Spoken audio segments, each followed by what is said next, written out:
Magandang umaga. Mayong buntag, hingog! Ngayon ay ka-29 ng Nobyembre, taong kasalukuyan. Ito ang inyong tagapagbantay, Rose Mian and Amplayo. At lagi niyong kaagapay, Elfred Valeroso. Mula sa Bulwagang Pambalitaan, Himpilan at Sandigan ng Bayan, ito ang Balitang Lakbay. Makiisa at makisabay, hanapin ang tunay. Mga kaganapang nakalap sa loob at labas ng bansa. Mga isyong tinututukan. Maghahatid sa inyo ng mga balitang siksik at mga isyong sulit na sulit. Para sa ulo ng mga nagbabagang balita, Milton Hurricane nagdulot ng malaking pinsala sa Florida. 58 kaso ng HIV na itala sa Pilipinas. Barangay atong mapati o atong makita. Alay serbisyo sa Barangay Kipuntos. Prisa at 2024, Team Amigong Bunal nakipagsabayan sa larangan ng sepak takraw. Ang bagong pag-asa para sa turismo sa lalawigan ng Hingoog. Digital Expo ginanap sa Hingoog. Ang pagsulong ng mga Hingognon sa pamamagitan ng Seasonal Workers Program. Kapamilya Stars nagningning sa Star Magical Ball.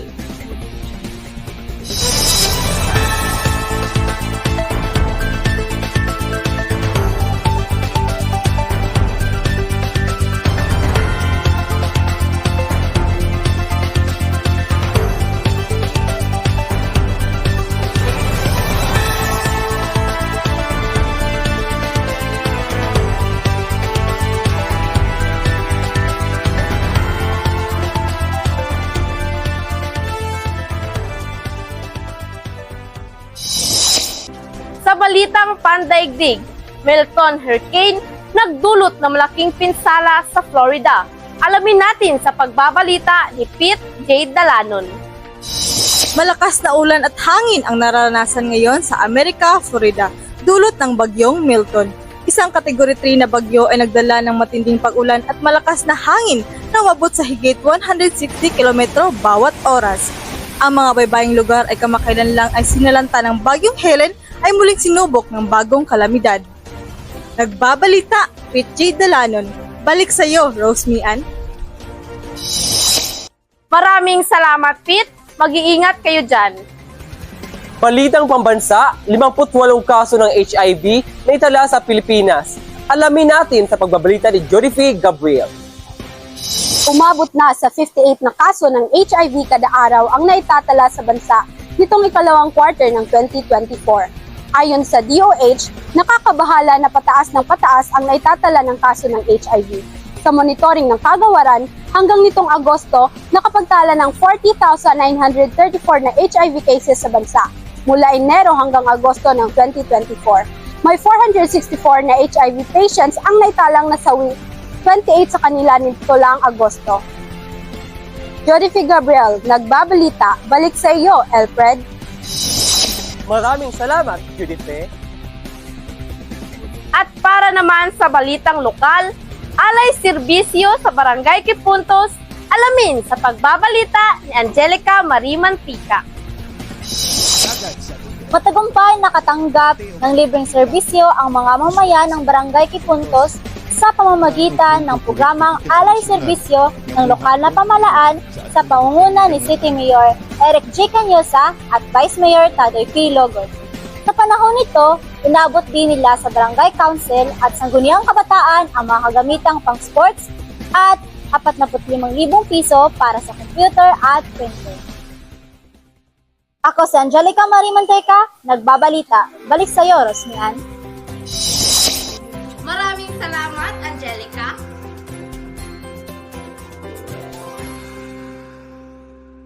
Para sa iba pa mga nagbabagang balita, Prisa 2024, Team Amigong Bunal nakipagsabayan sa larangan ng sepak takraw.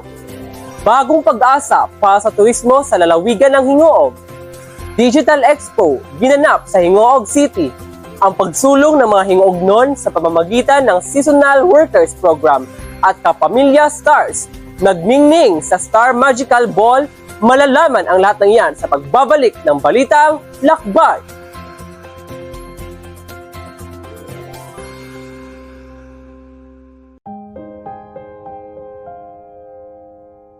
Higit sa 4,000 Filipino ang may HIV. 98% ng mga transmisyon ay dulot ng hindi protektadong pakikipagtalik. 70% ng lahat ng nahahawaan ng HIV ay mga lalaki. Hindi lamang ito nakakasama sa iyo, kundi naaapektuhan din ang iyong pamilya. 1 milyong buhay ang nawawala dahil sa AIDS or HIV. Napakaraming pangarap ang nababasag, ngunit maaari nating iligtas ang ating mga pangarap. Sama-sama, itigil natin ang AIDS. Hinahamon kita, protektahan ang iyong sarili. Hinahamon kita na gumamit ng condoms. Hinahamon kita na iligtas ang iyong buhay. Huwag hayaang malampasan ka ng HIV or AIDS. Suriin ang iyong kalagayan ngayon.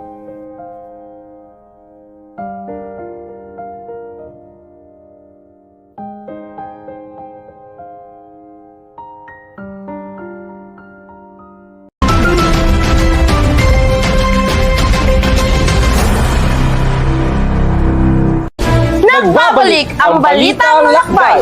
Makisa't makisabay, hanapin ang tunay. Sa balitang sports, PRISA 2024, Team Amigong Bunal nakipagsabayan sa larangan ng sepak takraw. Ibabalita ito ni Lori May Lago. Sa Cagayan de Oro, nagpakitang gilas sa larangan ng sepak takraw sa PRISA o Private Schools Athletic Association 2024 ang Team Amigong Bunal matapos makipagsabayan sa mga piling kupunan mula sa iba't ibang paaralan. Sa kabila ng mga hamon na panatili ng kupunan ang kanilang disiplina at determinasyon, ipinakita nila ang tunay na husay ng mga manlalaro. Ayon sa kanilang coach na si Mr. Gilbert G. Garrido na ipinagmamalaki niya ang kanyang mga manlalaro, hindi lamang ay pinakita nila ang galing sa sepak takraw kundi pati na rin ang puso ng tunay na atleta. Maganda ang kanilang kinabukasan at sa susunod ay mas handa na silang lumaban ayon pa nga niya. Sa kabila ng kanilang mga karanasan sa kompetisyon, positibo ang Team Amigong Bunal na babalik sila ng mas malakas sa susunod na torneo. Ako si Lori May Lago para sa Balitang Sports. Balik sa iyo, Alfred. Maraming salamat, Lori. Para naman sa lifestyle, ang bagong pag-asa para sa turismo ng Hingog City na ibabahagi sa atin ni Jimaira Marianas. Sa Hingog City, isinagawa ng Department of Tourism ang isang virtual symposium sa pamamagitan ng Kain na Food and Travel Festival noong September 18, 2020 na nagha-highlight sa Oolang Tea plantasyon ng Barangay Calagonoy, Hingog City. Pinamumunuan ng Blooming Forest Farmers Multipurpose Cooperative, ito ang nag-iisang Oolang Tea plantasyon sa Pilipinas. Sa kilala sa health, benefits at pagiging base sa milk tea. Sa suporta ng lokal na pamahalaan at benchmarking mula Taiwan, layunin nitong gawin tea capital of the Philippines ang Hingog City at itaguyod ang farm tourism. Dumalo sa symposium sina Mayor Eric Canyusa, DOT-10 Regional Director Marie Ellen. Ito si Jimaira Marianas, nagbabalita. Balik sa iyo, Rosmian. Maraming salamat, Jimaira. Mahalagang kalusugan natin ay pangalagaan. Commercial Digital Expo ginanap sa Hingog City. Nagbabalita, Mary Azea Sambaan. Noong Setyembre 30, ginanap ang Digital Career Expo dito sa ASL Gymnasium na may temang Navigating the Digital Frontier, Connecting Talent with Technology. Ang programa ay pinangunahan ng ating mapagmahal na City Mayor Eric J. Canyusa at Vice Mayor Tadoy P. Lugod. Ang nasabing programa din ay sinuportahan ng DICT Undersecretary for ICT Industry Development. Ako si Mary Azlea Sambaan, nagbabalita. Balik sa'yo, Alfred. Maraming salamat, Mary. Para sa komentaryo, bagong pag-asa ang pagsulong ng mga hingognon sa pamamagitan ng Seasonal Workers Program. Anong masasabi mo, Jana Rose Camayon? Jana? Matagumpay na nalinswad ang Seasonal Workers Program sa Hingog City na nagpadala ng 3 branch ng manggagawang bukid sa San Jose City, South Korea. Kumakailan tinanggap ng 3 batch ng 50 manggagawa. Layunin ng programang ito na magbigay ng karagdagang kabuhayan sa mga hingoog niya. Jana Rose Gamayon, nagbabalita. Balik sa iyo, Rosmian. Maraming salamat, Jana. Totoo nga hanggang may buhay, may pag-asa.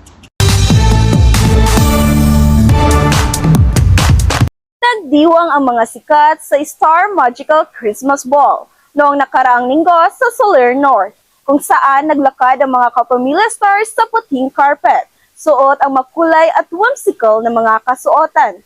Ang taunang event ay ginagawa hindi lang para pagtipon-tipon, kundi para magbigay donasyon sa mga chosen charity. Kabilang sa mga dumalo ang mga inaasang stars na Bini, PPB Gen 11, Joshua Garcia, Catherine Bernardo at Chief Filomeno. Hindi rin nagpahuli ang mga sikat na love team tulad ni Francine Diaz at Seth Fedelin, Bel Mariano at Donnie Pangilinan. Itinanghal sina Jane Oinesa at Joshua Garcia bilang Metro Best Dress na tumanyag sa kanyang all-white embezzle na may cholil cape at red polka dot blazer na pinarisan ng ribbon polo tie at black trouser. Ang gabi ng Star Magical Christmas Ball ay isang selebrasyon ng Pasko, isang gabi ng glamour at saya na ipinamalas ng mga bituin ng kapamilya. How I wish, Kalakbay Alfred, na nakapunta tayo sa Star Magic Ball, di ba? Para ilalaban din natin yung mga magaganda nating kasuotan. Oo nga. Tapos yung tema pa nila is whimsical. Di ba? Makikita mo yung mga outfit ng Gen 11, Bini at marami pa, di ba? Napakaganda, kakaiba. Magagarante nila tingnan. So, sino yung mga makeup artist, mga designer nun, napakaganda, bonggang-bongga talaga. Lalo na si Jaren Garcia, he looks so stunning talaga sa pala prince na dating, di ba? Diba, agree ka ba? Oo, Joshua Garcia, ganun. At marami pang iba, di ba? Napakaganda nilang lahat at ang kagwapo. Tama ka dyan, partner. Sige na. Sige na, at overtime na tayo. At yan po mga balitang binantayan namin sa inyo. Tuloy-tuloy ang paghahatid sa inyo ng mga balitang siksik at mga isyong sulit na sulit. Mga kalakbay, 26 days na lang at Pasko na.